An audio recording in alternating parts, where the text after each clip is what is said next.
पिछले कुछ सालों में इंडियंस के प्रति हेट अचानक से काफी बढ़ चुका है।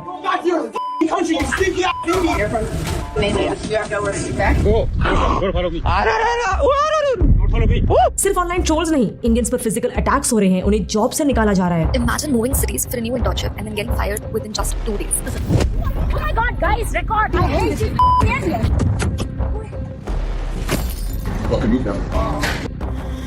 और कईयों के तो वीजास तक बैन हो रहे हैं सिर्फ क्योंकि वो इंडियंस है। बट इसके पीछे एक ऐसी वजह है जिसके बारे में सवाल खड़े करने की, बात तक करने की किसी ने आज तक हिम्मत नहीं की है। पोलैंड का ये वीडियो देखो। एक इंडियन लड़का और शायद उसकी पॉलिश गर्लफ्रेंड एक स्टोर में शॉपिंग कर रहे हैं और उतने में एक आदमी आकर उस लड़की से कहता है, तुम्हें शर्म नहीं आती? तुम एक ऐसे देश में हो जहाँ दुनिया के सबसे गोरे लोग रहते हैं, लेकिन फिर भी तुम्हें इस ब्राउन स्किन्ड इंडियन से शादी करके अपने जीन्स खराब करने हैं। Hey Pajit, you're up in this country. You're a white woman. What are you going to do? Mix your genetics up with this skin? This is the whitest country on earth. You should be ashamed of yourself. Leave us. Be ashamed of yourself. ये images देखो। ये काजाकिस्तान और Malaysia जैसे हमसे छोटे देशों के कुछ होटल्स के रूल्स हैं जिसमें क्लियरली लिखा है Indians are not allowed. And कुछ होटल्स में लिखा है कि अगर हम आपको रूम अलाउ करते भी हैं तो भी इंडियंस को एक डिपॉजिट अमाउंट पे करना होगा जो आपको रूम कीज लौटाते वक्त वापस मिल जाएगा, मगर रूम के थरो इंस्पेक्शन करने के बाद। बट ये रूल सिर्फ इंडियंस के लिए ही क्यों? कुछ होटल्स में इंडियंस और फॉरेनर्स के ट्रीटमेंट में भी बहुत फर्क होता है। एक इंडियन टूरिस्ट ने दुबई के एक 5 स्टार होटल के बारे में ट्रिप एडवाइजर पे ये रिव्यू डाला जिसमें उनका कहना था, ये एक आलीशान होटल है बट इंडियंस को यहाँ पर नहीं जाना चाहिए क्योंकि ये क्लियरली हमारे प्रति काफी रेसिस्ट है। उनके स्टे के दौरान उन्होंने ऑब्जर्व किया कि इंडियन गेस्ट को साइड में रखे हुए पुराने टॉवल्स दिए गए। धूप में बैठे इंडियंस को इग्नोर करके नॉन इंडियन फॉरेनर्स को बिना पूछे छाव में बिठाया गया। जो जेट्स की राइड उन्होंने पहले से ही बुक की थी वो उन्होंने उनसे बिना पूछे फॉरेनर्स को दे दिया और इंडियन बच्चों को तक रेस्टोरेंट के कोने में बिठाया गया ताकि फॉरेनर्स परेशान नहीं हो। आप सिर्फ एक्स या फिर रेडिट पर जाकर हेट अगेंस्ट इंडियन टूरिस्ट डालो एंड आपको ऐसे इतने सारे रिव्यूज मिल जाएंगे जहां पर खुद इंडियन टूरिस्ट कह रहे हैं कि उन्हें फॉरेन देशों में सेकंड क्लास ट्रीटमेंट दिया गया सिर्फ क्योंकि वो इंडियंस थे। होटल्स के बाहर सड़कों पे भी सेम हाल है। Dirty Indians, this is not your country, go back home. Why are you in my country? I want you to go back to India. Invader, go home. Why are you being a parasite? Poland for Polish only. आए दिन ऐसे कितने videos viral होते रहते हैं जहां Indians को publicly मारा जा रहा है, उन पर रेशियल अटैक्स हो रहे हैं। मैं 5 से 6 शॉप्स में जा चुकी हूँ। हर कोई गाली बक रहा है। Indian people, yes I know, you won't buy anything. Even Israel जिसे हम अपना क्लोजेस्ट एलाई मानते हैं, वहां से भी एंटी इंडियन रेशियल अटैक्स के कुछ वीडियोस वायरल हो रहे हैं।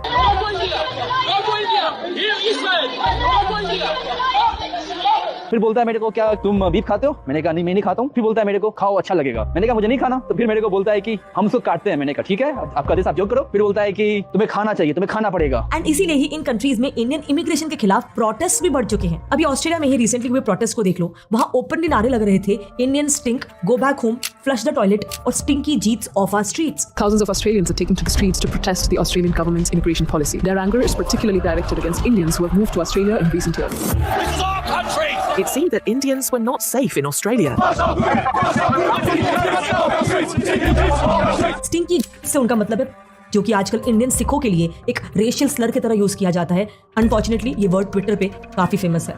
फिर ये 2025 की ही न्यूज है, जापान के ओसाका शहर में भी इस बात को लेकर प्रोटेस्ट उठ रहे थे कि इंडियंस की तादाद उनके देश में बहुत ज्यादा बढ़ चुकी है, जिस वजह से उनका मानना है कि इंडियंस का कल्चर अब जापान में भी कॉमन होते जा रहा है। にとって一番危険な国ランキング、インドは第1位ですからね。高校生がレイプされたっていう事件があったんですよ。それが50万人来るんですよ。皆さん分かってます？日本人マジで頼むから声上げてくれ。本当に頼む。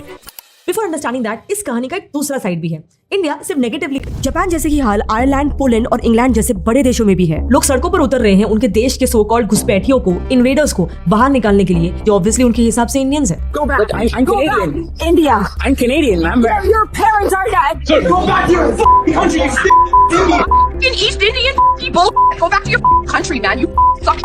और सोशल मीडिया पर तो anti India hate next level पर है। मैंने आज से 1 साल पहले एक यूट्यूब शॉर्ट वीडियो पर ये मुद्दा उठाया भी था। ट्विटर पर जाओ और सिर्फ सर्च करो इंडिया, आपको भर भर के ऐसे बहुत ही वाहियात फोटोज मिल जाएंगे जहाँ पर इंडियंस को खाते हुए हमारे नेशनल फ्लैग पे तक लगा हुआ बताया है, और कई सारे पोस्ट तो टॉयलेट को इंडिया का न्यू गॉड बता रहे हैं। पता नहीं आपने ऑब्जर्व किया कि नहीं, पर पिछले 1 आध महीने में इंडियंस के खिलाफ नफरत ट्विटर पे एकदम से बढ़ गया, जैसे कोई टूल किट रिलीज हुआ। इसमें सबसे आगे है ये बंदा बैरी स्टैंटन। ये यूके में पिज्जा डिलीवरी करता है और अपने आप को यूके का देशभक्त बताता है, लेकिन ये इंडियंस को भर भर के गाली देता है। इंडियंस की आबादी ज्यादा है, इसीलिए हम पर बने वीडियोस इजीली वायरल हो जाते हैं, तो कई यूट्यूबर्स इसका भी फायदा उठाते हैं। इंडियंस कितने डर्टी है, इंडियन स्ट्रीट फूड तो पाकिस्तानी स्ट्रीट फूड से भी ज्यादा अनहाइजीनिक है। This is how Pakistani street food seller sells gulab jamun, clean and appetizing. While in India, the situation is quite opposite. Looks like we get free flies dipped in sweet syrup. कुछ लोग Indians का फैला हुआ कचरा साफ करके viral videos बना रहे हैं। Maybe if I have free day, I sit up here and watch and tell people pick this up. तो कुछ तो सीधा इंडियंस को कल्चरल इन्वेडर्स डिक्लेयर कर रहे हैं. They take prominent positions in our country, politics, school boards, Law enforcement, military, and all of a sudden they seem to have the power. Indian scamming industry पे भी बहुत सारे videos बने हैं जहां पर लोग लिटरली स्कैमर्स के कंप्यूटर्स को हैक करके उनका लाइव कैमरा ऑन कर देते हैं और ऐसे वीडियोस पे 30, 40 मिलियन व्यूज हैं. I am calling you from the Microsoft. Oh, hi, Priya. Okay, and Bill, is there a reason you're Abhishek Rawat. This is Abhishek Rawat. Wrong number, sir. No, Abhishek. You have wrong information. No, this is Abhishek Rawat. I know your voice. And इस सब का impact आप सीधे visas पे भी देख सकते हो. सिर्फ 2024 में ही 1.65 lakh Indian Schengen visa applications reject हुए हैं. यानी कि यूरोपियन यूनियन के पूरे 28 देशों ने मिलकर इतने सारे 1.65 लाख इंडियंस का वीजा रिजेक्ट किया है. Around 165,266 applications, to be precise, were rejected, which means roughly 1 in every 6 Indian applicant faced rejection. मेरे को यकीन नहीं हो रहा है कि मेरा एक बारी नहीं बल्कि 2 बारी शेंगन वीजा रिजेक्ट हुआ है. इससे नॉन रिफंडेबल फीस की वजह से हम इंडियंस ने 136 करोड़ का लॉस झेला है. और सबसे बड़ी बेइज्जती तो ये है कि हम शेंगन वीजाज में दुनिया की 3rd highest visa rejection rate वाली कंट्री बन गए हैं. Indian passport is also very weak right now. हम ऑलरेडी बहुत पीछे थे 80th रैंक पर, लेकिन अब इसी साल हमारा रैंक और पीछे चला गया है तो 85th रैंक. एंड इन सब के पीछे एक बड़ा रीजन है इंडियंस की बिगड़ती हुई ग्लोबल इमेज. कई फॉरेनर्स का परसेप्शन है कि इंडियंस बहुत डर्टी होते हैं, इंडियन स्कैमर्स होते हैं, इंडियंस शिट खाते हैं, इंडियंस का सिविक सेंस जीरो होता है और इसीलिए ही Indians are the worst tourist in the world. So many Indians. Look at that. Do you realize you smell like absolute shit? Look at your feet, man. That's disgusting. But क्या ये बात सही भी है? मतलब यार कुछ सालों पहले तक तो इंडियंस की ग्लोबल इमेज बेटर हो रही थी. हमारा योगा, आयुर्वेदा, त्योहार, ट्रेडिशनल डांस फॉर्म्स फॉरेनर्स इन्हें खुलकर एक्सेप्ट कर रहे थे एंड ओवरऑल इंडियंस के प्रति भी एक पॉजिटिव एटीट्यूड बन रहा था. I'm living here now since almost 1 year. I love the traditions. I love the old rituals. I love the celebrations. Since I experienced that Indians are really friendly, warm, and welcoming people. I surprised the most about India when I came to India is because how helpful, nice Indian people are. So, अब बस कुछ ही सालों में ऐसा अचानक से क्या हो गया कि कई देशों में इंडियंस के प्रति हेट्रेड इतना बढ़ने लग गया है. Your family is from India. You have no respect. क्या वाकई में इंडियंस की हरकतें ऐसी है कि हम ये हेट डिजर्व करते हैं या फिर ये वेस्टर्न मीडिया का एक प्रोपेगेंडा है अगेंस्ट अस? लंदन में लगा ये बोर्ड देखो, गुजराती में लिखा है यहाँ थूकना मना है. बट आयरनी ये है कि इसी बोर्ड के नीचे और उसके आसपास इंडियंस ने पान थूका हुआ है, एग्जैक्टली जैसे इंडिया में होता है. लंदन के कुछ एरियाज में तो हालात ऐसी हो चुकी है कि वहाँ के काउंसलर्स ने गवर्नमेंट से रिक्वेस्ट कर दिया है कि पान को तुरंत बैन कर देना चाहिए, क्योंकि जैसे सिर्फ ब्रेंट एरिया में ही लोकल गवर्नमेंट हर साल 30,000 पाउंड्स खर्च कर रही है सिर्फ इंडियंस के स्पिट किए हुए पान को क्लीन करने के लिए. इससे भी वाहियात चीज जो मुझे बोलते हुए भी शर्म आ रही है एंड शायद यूट्यूब गाइडलाइंस की वजह से मैं आपको वो वीडियोस पूरी तरह से दिखा भी नहीं पाऊंगी. इंडियंस को कई बार फिल्म किया गया है ओपनली यूरिनेट या फिर डेफिकेट करते हुए.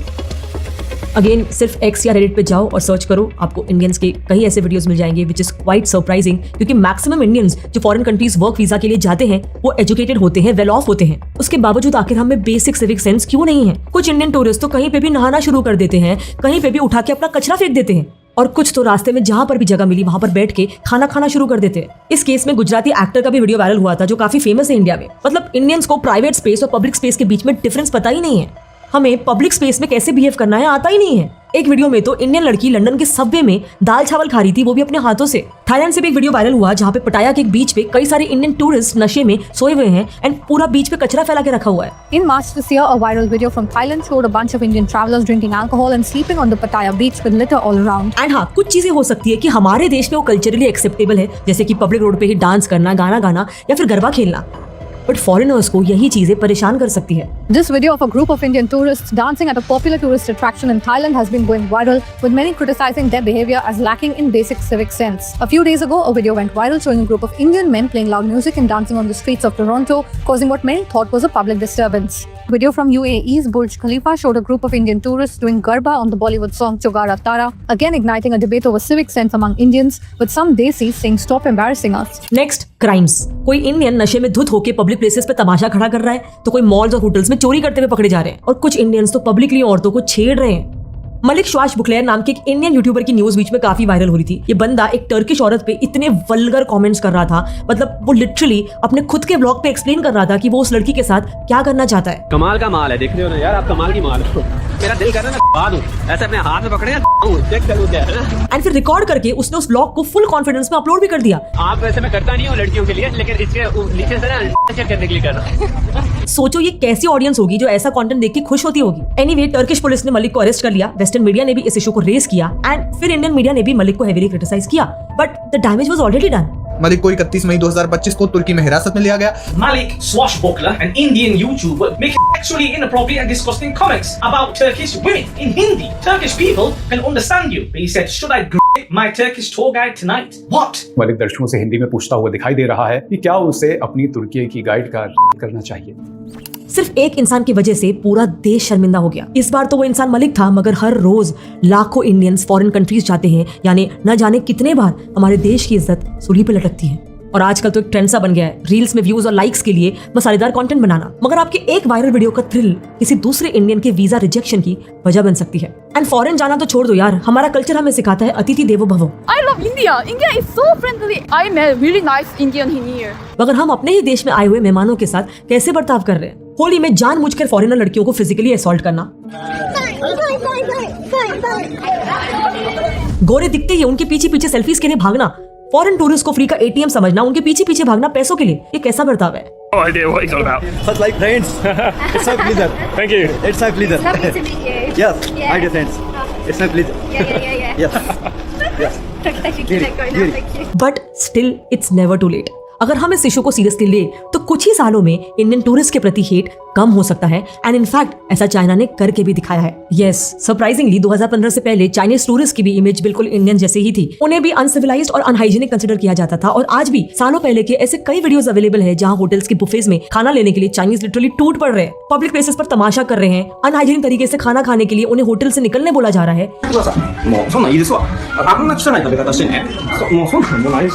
फ्लाइट्स में क्रू मेंबर्स के साथ झगड़ा और गाली गलौज तक कर रहे हैं। अच्छा, इनके बारे में एक और एक परसेप्शन है कि चाइनीज एक्सट्रीमली सुपरस्टिशियस होते हैं, which is true just like Indians are too, but high superstitions की वजह से कुछ केसेस ऐसे भी हुए थे जहां चाइनीज ट्रैवलर्स ने अपने गुड लक रिचुअल के लिए प्लेन के इंजन में सिक्के फेंक दिए।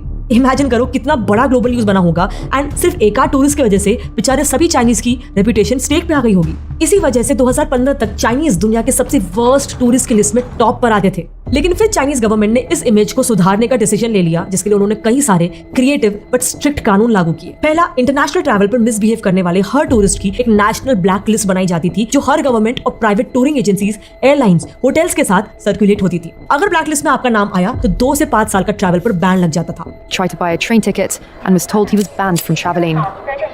That tells me I'm still on the blacklist. Once you're blacklisted, you can no longer get a bank loan, start a business, buy an apartment, or even send your children to a private school. इसके अलावा कुछ cities में तो blacklisted tourist को high speed trains और hotel bookings तक से ban कर दिया जाता था with in China. Next, her airline में डूज एंड डोंट्स जैसे बेसिक ट्रैवल एटिकेट्स के मैगजीन्स कंपलसरी डिस्ट्रीब्यूट होते थे, जो पैसेंजर्स को पढ़ना ही पड़ता था। फिर एयरलाइंस को भी क्लियर इंस्ट्रक्शंस दिए गए थे कि अगर कोई चाइनीज सिटीजन मिसबिहेव करे तो वो उन्हें सीधा रिपोर्ट कर सकते हैं। बट सबसे पावरफुल स्टेप था कि ब्लैकलिस्टेड लोगों का नाम पब्लिकली ऑनलाइन अवेलेबल था, ताकि पूरे देश के सामने उन लोगों को शर्मिंदगी फील हो। And yes, this actually work. सिर्फ 5 सालों के अंदर चाइना नेशनल टूरिज्म एडमिनिस्ट्रेशन ने यूएस, यूके, फ्रांस, जापान जैसे 10 बड़े देशों के 3650 लोगों का जब सर्वे किया, तब उनमें से 50% ने कहा कि चाइनीज टूरिस्ट का बिहेवियर कंसिडरेबली इंप्रूव हुआ है, विच इज ह्यूज इंप्रूवमेंट, वो भी सिर्फ कुछ ही सालों में। बट इन कॉन्ट्रास्ट हमारे देश में सिचुएशन बिगड़ती जा रही है। ये पिछले ही साल का वीडियो है जहाँ एक आदमी कुछ फीमेल टूरिस्ट पर प्राइस टैक्स लगा रहा है। 150 रुपए मिल रही है आप सबको, ये 150 रुपए में, ये 150 की, ये 200 की, ये 500 रुपए की है, ये 300 रुपए की है, 300 में ना, ये 200 रुपए की है। India already women safety index में काफी पीछे। आए दिन इंडिया में फॉरेन टूरिस्ट के रेप्स की खबरें आती रहती है, और ऐसे में आप ये भद्दा मजाक कर रहे हो। ऐसे वीडियोस ग्लोबल मीडिया में हमारे देश की सोच के बारे में क्या बताते हैं? A man's been arrested in India accused of inappropriately touching 2 female Australian cricketers in town for the World Cup. Now I know आज का ये वीडियो काफी इंडियंस के सेंटिमेंट्स को हर्ट किया होगा। मैं जानती हूँ सब इंडियंस ऐसे नहीं होते हैं। इनफैक्ट इंडियन डायस्पोरा दुनिया के सबसे सक्सेसफुल और रिस्पेक्टेड कम्युनिटीज में से एक है। हम डॉक्टर्स, साइंटिस्ट, सीईओज, इनोवेटर्स हैं। हमारे पास हमारे देश पर फख्र करने के हजारों कारण हैं, पर फख्र करना और खामियां छुपा देना, ये दोनों 2 अलग चीजें हैं। What is your country name? Amina. Country name? Oh, what did you do? You dropped it. Pick it up. Put in the bin. Why not? It's not okay. अगर हम ही हमारे देश की खामियों पर पर्दा डाल देंगे तो ना चाहकर भी हम ऐसी मानसिकता को बढ़ावा दे रहे हैं।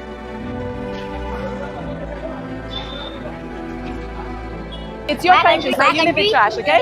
You're going to live and grow up in trash. As long as you keep doing this, it's your country. So हमें as responsible Indian citizens क्या करना चाहिए? बहुत सिंपल है, बस अवेयर हो जाओ। अवेयर हो जाओ कि हाँ, ये एक बड़ी प्रॉब्लम है और हमें मिलकर इसे सॉल्व करना होगा। अवेयर हो जाओ कि अगर मैं किसी देश में जा रहा हूँ तो मैं सिर्फ अपने आप को नहीं बल्कि पूरे भारत को रिप्रेजेंट कर रहा हूँ। अवेयर हो जाओ कि मेरा एक गलत कदम और किसी निर्दोष इंडियन की सालों की मेहनत बर्बाद। क्योंकि अगर चाइना ये कर सकता है तो हम क्यों नहीं। जय हिंद।